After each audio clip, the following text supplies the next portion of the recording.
কষ্টকর, সৎ হওয়া এত সহজ নয়।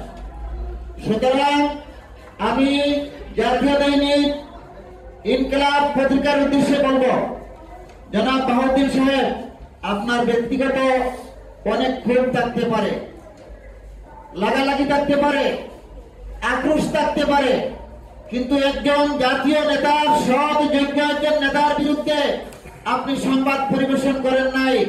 আপনি সংবাদ পরিবেশন করেছেন এই দেশের 6 লক্ষ এমপিও শিক্ষক কর্মচারীর বিরুদ্ধে, যাদের মণিপুরে আপনি আঘাত এনেছেন।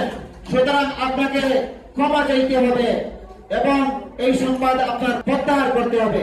এবং মাদ্রাসা শিক্ষক কর্মচারীদের টাকায় পরিচালিত ইনকিলাব পত্রিকা তাদের মূল মালিকদের কাছে ফেরত দেওয়ার উদাত্ত আহ্বান জানাচ্ছি।